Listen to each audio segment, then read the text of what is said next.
আসসালামু আলাইকুম। গ্রামারের নতুন একটা ভিডিওতে সবাইকে স্বাগত জানাচ্ছি। এই ভিডিওতে আমরা কন্ডিশনাল সম্পর্কে জানবো। কন্ডিশনাল যেকোনো চাকরির পরীক্ষা বা ভর্তি পরীক্ষার জন্য খুব গুরুত্বপূর্ণ একটা টপিক। এখান থেকে একটা প্রশ্ন অবশ্যই হয়ে থাকে। কন্ডিশনাল দিয়ে মূলত শর্ত বোঝায়। অর্থাৎ একটা কন্ডিশনাল সেন্টেন্সে ২ টা পার্ট থাকে। একটা পার্টে একেক ধরনের স্ট্রাকচার থাকে। যেমন if you come I will go. তো এখানের মধ্যে ইফ দিয়ে একটা বাক্য আছে যেটাকে আমরা কন্ডিশন বলি এবং ওই কন্ডিশনের টা মিললে কি হবে বা না মিললে কি হবে সেটার যে রেজাল্টটা সেটা থাকে হচ্ছে পরের সেন্টেন্সে। তো কন্ডিশনাল হচ্ছে মূলত ৪ ধরনের: zero conditional, first conditional, second conditional এবং থার্ড কন্ডিশনাল। প্রত্যেকটা কন্ডিশনালের আলাদা, আলাদা রুলস রয়েছে। যদিও অনেকটা কাছাকাছি রুলস গুলো। আমরা জিরো কন্ডিশন দিয়ে শুরু করি। জিরো কন্ডিশন হলো এমন ধরনের কন্ডিশন যেগুলো মূলত ফ্যাক্ট বোঝায়। অর্থাৎ যেগুলো আমরা রেগুলার দেখি। যেমন আমি যদি বলি পানিকে ১০০ ডিগ্রি তাপমাত্রায় ফুটালে সেটা বাষ্প হবে। তো এটা হচ্ছে একটা ফ্যাক্ট, অর্থাৎ এটা একটা সত্য ঘটনা। এরকম যে সত্য ঘটনা সেগুলো হচ্ছে মূলত জিরো কন্ডিশনাল। তো জিরো কন্ডিশনাল হিসেবে যদি আমি বলি, if it rains heavily it causes flood. অর্থাৎ বেশি বৃষ্টি হলে বন্যা হতে পারে। তাহলে এখানের মধ্যে একটার কারণে আরেকটা হচ্ছে এবং এই জিনিসটা হচ্ছে একটা ফ্যাক্ট। তো সেক্ষেত্রে সেটা হবে জিরো কন্ডিশনাল।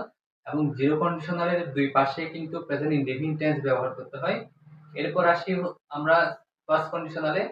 ফার্স্ট কন্ডিশনাল অনেকটা জিরো কন্ডিশনের মতো, কিন্তু পার্থক্য হচ্ছে ফার্স্ট কন্ডিশনালের প্রথম অংশ হয় অর্থাৎ if এর সাথে লাগানো অংশ হয় প্রেজেন্ট ইনডেফিনিট এবং পরের অংশটা হয় হচ্ছে মূলত future indefinite tense. For example বলি, if it's rains I will stay home. তো এখানে if এর যে অংশটা সেখানে প্রেজেন্ট টেন্স আছে এবং ওই দিকের অংশটা হচ্ছে আমরা ফিউচার ইনডেফিনিটে লিখেছি এবং এটা একটা সম্ভাবনা বোঝাচ্ছে। অর্থাৎ যদি বৃষ্টি হয় আমি বাসায় থাকবো। এটা কোনো ফ্যাক্ট না, এটা হচ্ছে একটা সম্ভাবনা। ঠিক আছে? ওকে। তো আমরা পরের কন্ডিশনে যাই। Second condition. সেকেন্ড কন্ডিশনের if এর সাথে লাগানো অংশটা হয় ফার্স্ট ইনডেফিনিট টেন্স আর পরের অংশের ক্ষেত্রে সাবজেক্ট প্লাস উড প্লাস ভার্বের বেস ফর্ম কিভাবে ইউজ করতে হয়। তো আমরা যদি এক্সাম্পল হিসেবে বলি, if you studied you could past, অথবা if I earned more money I would help him. তো এটা হলো আমাদের সেকেন্ড কন্ডিশন। অর্থাৎ ইফ এর সাথে লাগানো অংশটা হবে ফার্স্ট ইনডেফিনিট টেন্স আর পরের অংশের ক্ষেত্রে উড প্লাস ভি1 অথবা বা ভার্বের বেস ফর্ম। এরপর আসি আমরা থার্ড কন্ডিশনের ক্ষেত্রে। থার্ড কন্ডিশনের ইফ এর সাথে লাগানো অংশটা হয় ফার্স্ট পারফেক্ট টেন্স আর আর বাকি অংশটা হয় হলো উড হ্যাভ প্লাস ভিজ। তো আমরা যদি একটা এক্সাম্পল হিসেবে বলি,